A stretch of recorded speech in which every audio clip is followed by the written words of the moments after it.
Hello and welcome to the podcast. First of all, please excuse my slightly husky voice. I've got a bit of a cold today, but I'm glad to tell you that the episode was recorded when my voice was absolutely fine. So you'll be able to listen to the episode without my husky voice.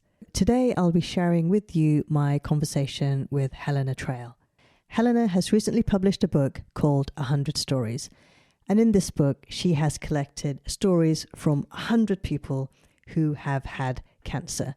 And the reason why she wanted to write this book is that she wanted to open up discussions surrounding talking about cancer.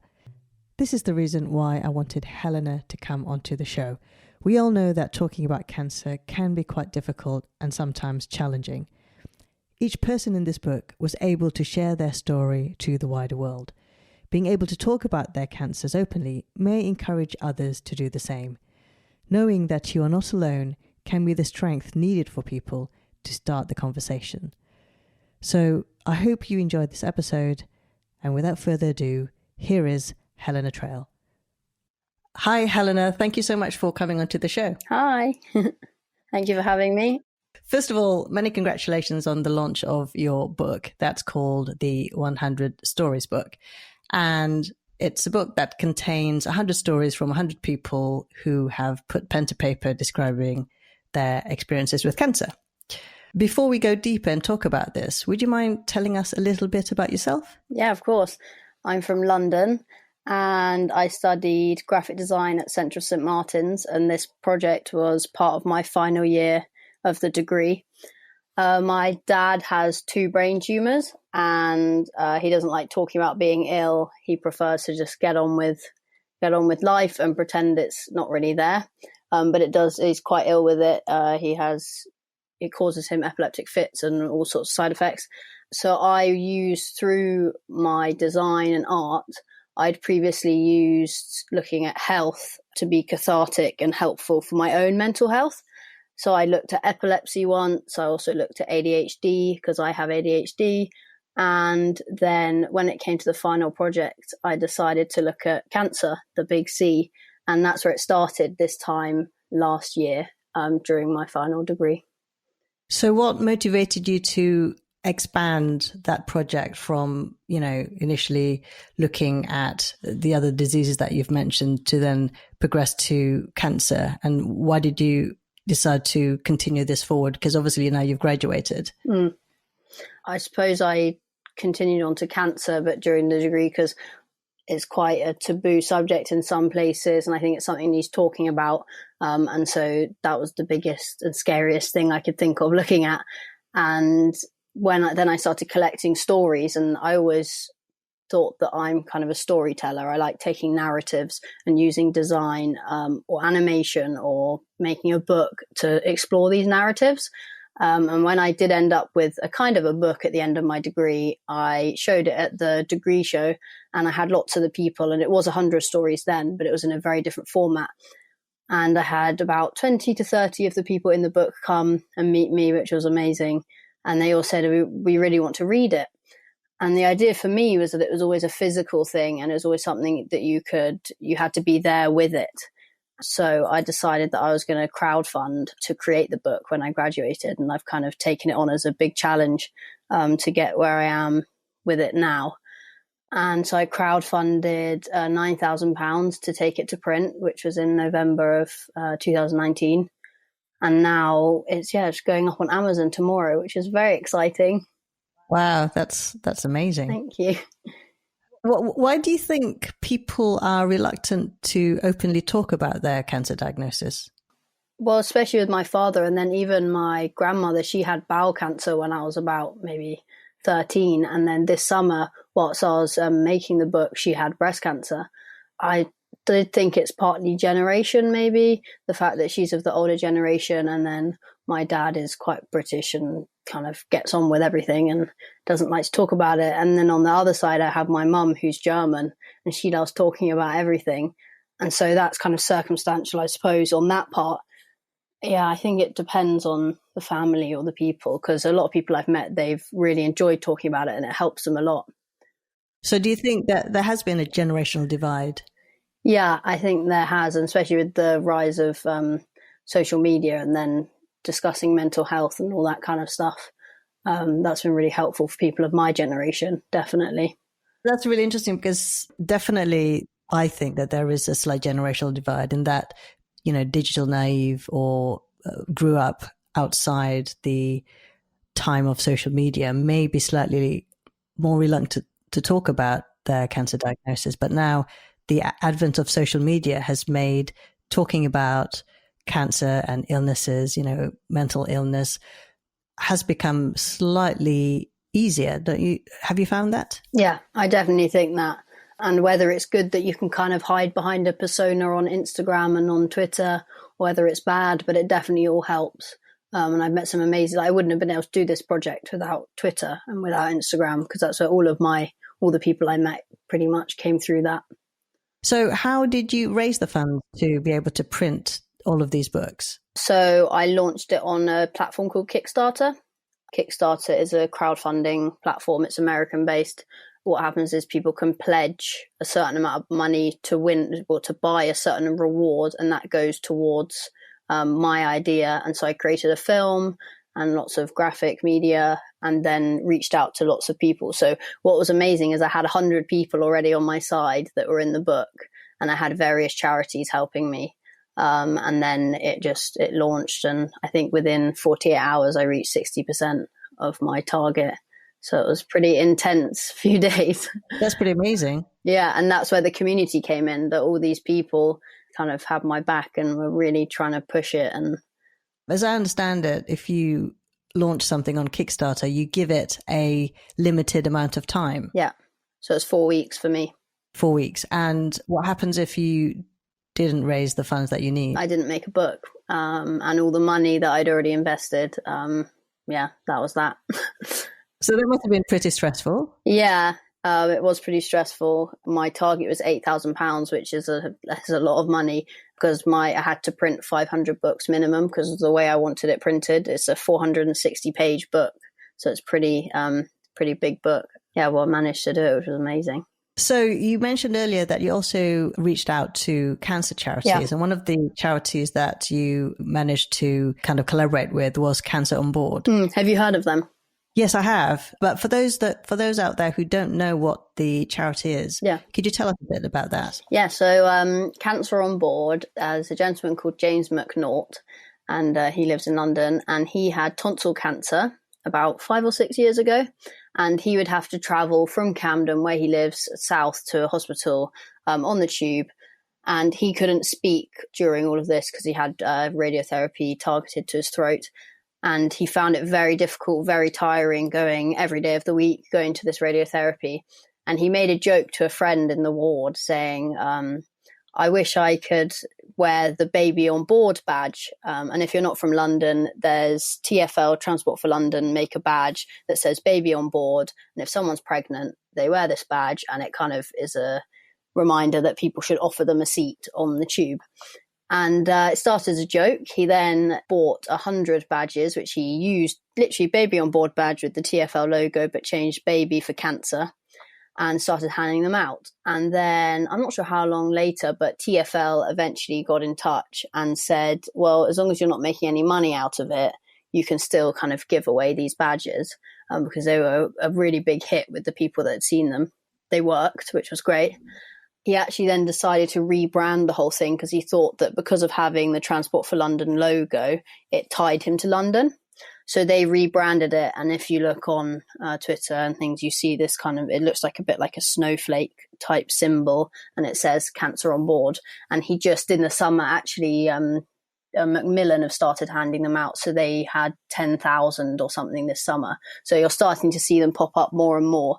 But I just love, because my whole thing was all about open conversation and creating these stories and telling stories, this little badge that if someone wears it on a tube, it sparks open conversation straight away. I've heard so many amazing stories where people will just approach them on the tube and say, can I ask why you're wearing that? Or my brother, James, tells this story, the founder, he says, someone approached him on the tube and said, oh, my brother just got diagnosed with cancer and I don't know what to say to him. And they started having this pretty in-depth conversation just because of this badge. And I just love this idea that it sparks open conversation through just a very small object. So I kind of collaborated with them quite a lot, and I used their symbol throughout the book as this kind of graphic tool. And he really one day wants his symbol to be like a symbol for cancer that people recognize.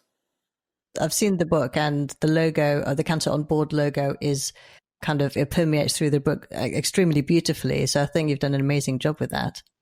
I also understand how that particular charity really fits into the mission of the book.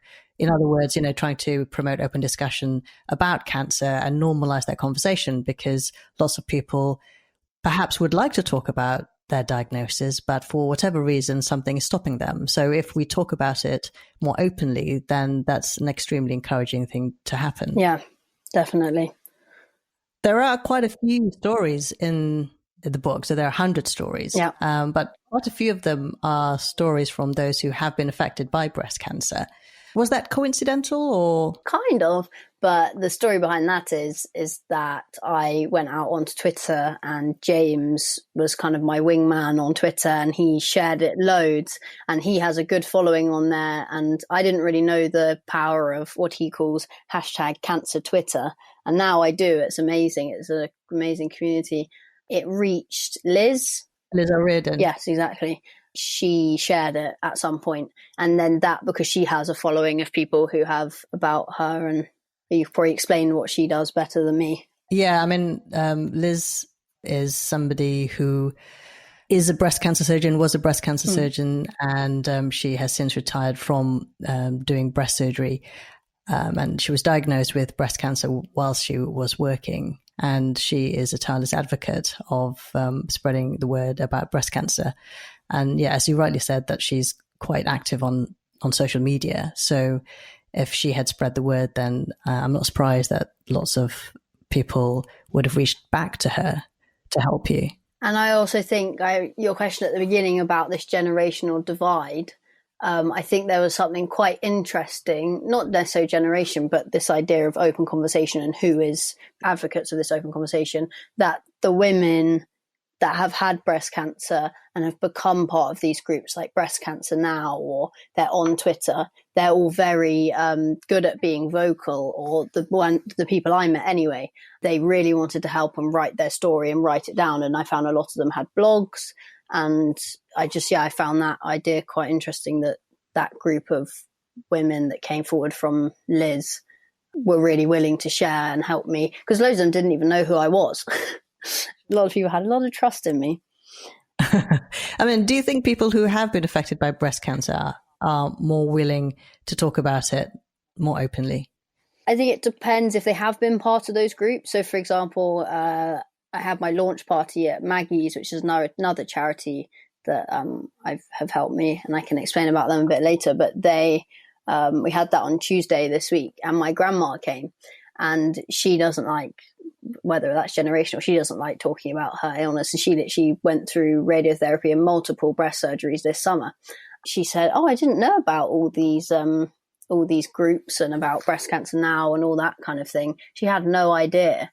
She has what I think is interesting is she has a really good regime kind of since. So she has horses, and she goes and visits her husband at a nursing home every day. I was talking about it with her yesterday, that she's come out of her treatment, and she's gone back into her kind of timetable of doing these things every day. So she's actually been fine, the aftermath of after coming out of treatment. Whereas in the book, there's a lot of speak of people who have gone through this treatment and they come out the other end and don't really know what to do. Yes. And so they've gone on the internet and they found these friends and they've had these discussions. And that was a bit of a random thought process. Sorry. But that kind of brings back to the importance of being able to talk about cancer openly, because, it doesn't actually even need to be a generational thing. But if you are perhaps not connected to others via social media, then, you may not have the outlet to talk about it with other people. Yeah. And that's where social media is so powerful and so valid and useful in situations like this.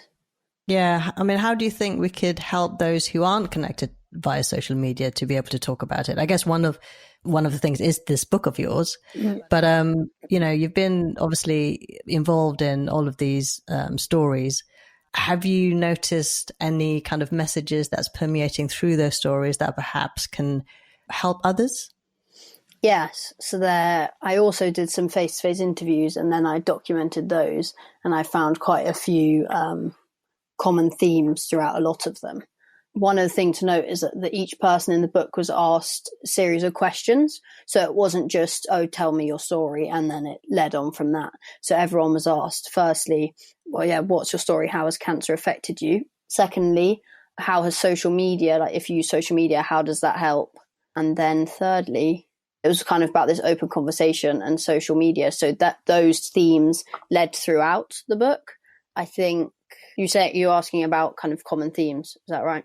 Yeah. So probably the top two. One was that the people who use social media, a lot of them had blogs, and they used blogs to spread the word about their treatment or what they were going through. So they didn't have to repeat themselves to family members or things like that. So they could just write a blog, a post, share it, and then they were done with it. Kind of, it just a release of all of this information, and then people didn't ring up asking about what happened or whatever. They would just share it on Facebook, and everyone would know. So that was quite interesting, to using the internet and everything as a tool for that. And then another one, which I found quite shocking, was that a lot of people lost friends because friends didn't know what to say to them, didn't really know how to react around them. That's a common theme as well.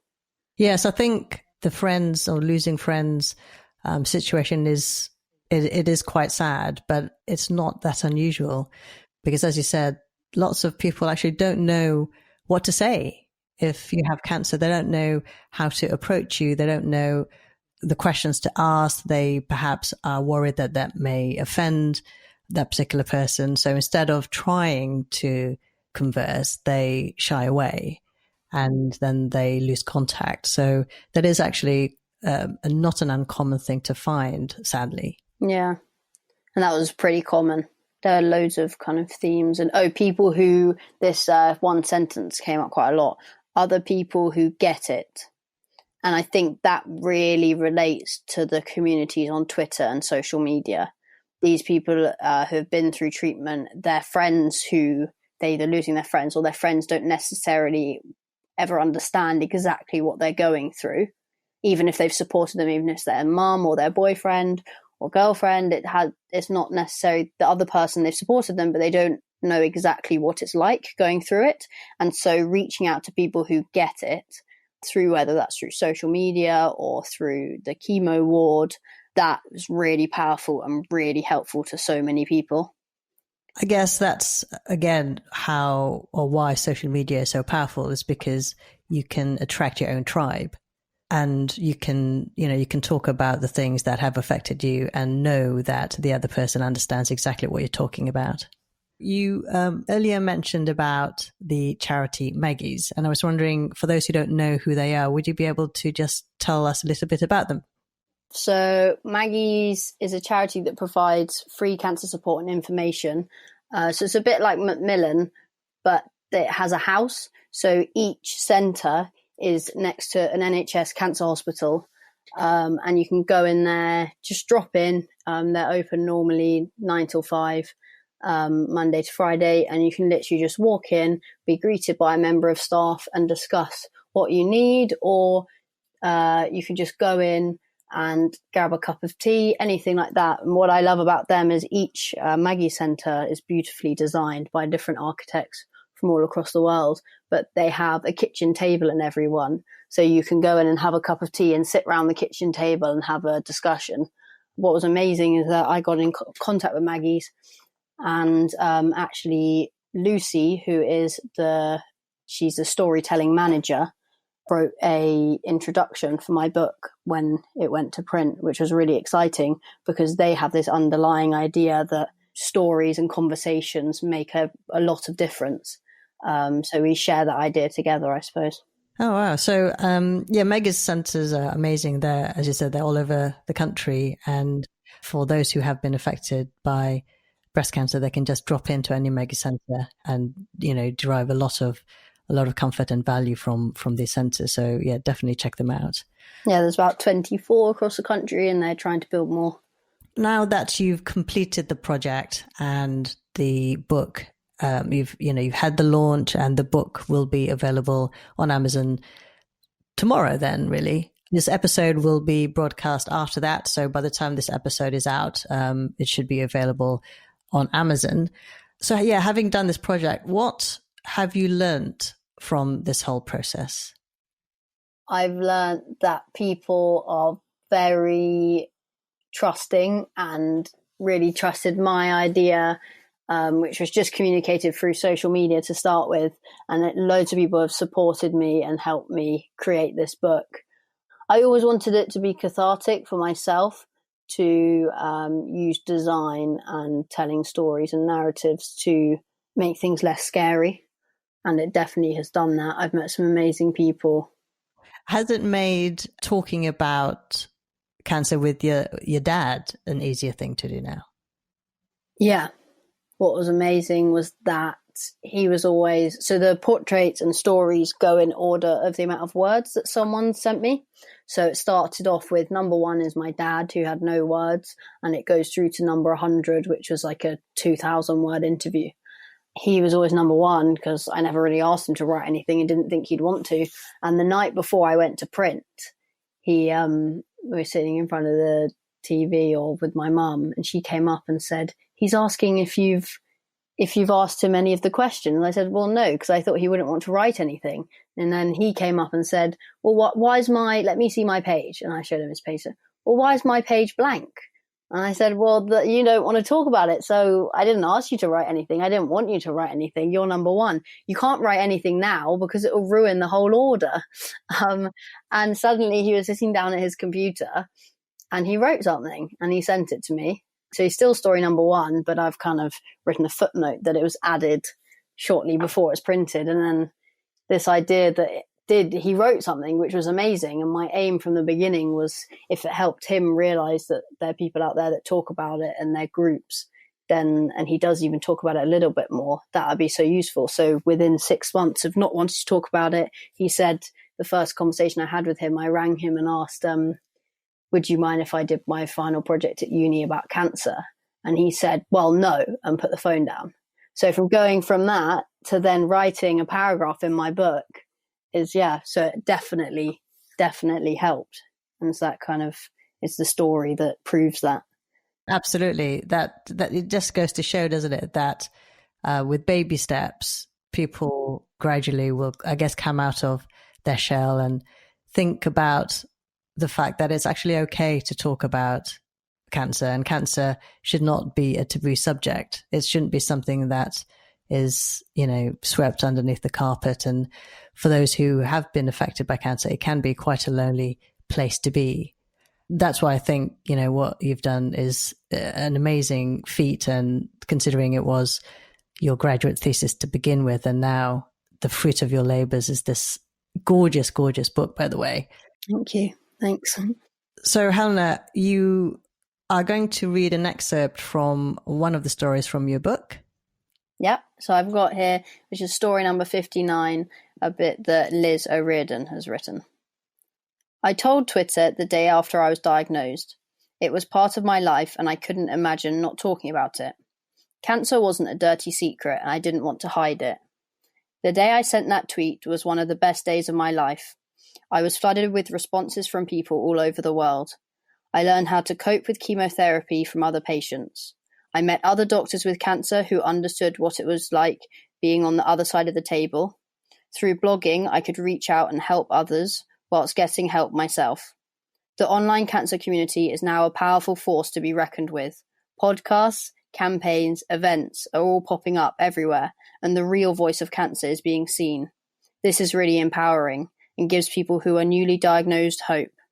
They are not alone, and there is life to be lived, even with a cancer diagnosis. Great. Thank you very much. For those who would like to get in touch with you, how best can they get hold of you? So I'm on Facebook, Twitter, Instagram with the handle at 100 with numbers. So 100 stories book. And you can just send me a message, say hi, if you want to share your story. I'm definitely trying to build on this platform that I've kind of created to continue telling stories and to take this further in the future. I want to do more research into it as kind of a method of helping other people, because I've been overwhelmed with response from not only the people that started reading it, but by the people that were in the book who said by sharing their story, it's helped them and they feel part of almost this collective of people. So that's been really heartwarming to know that I've created its own community almost.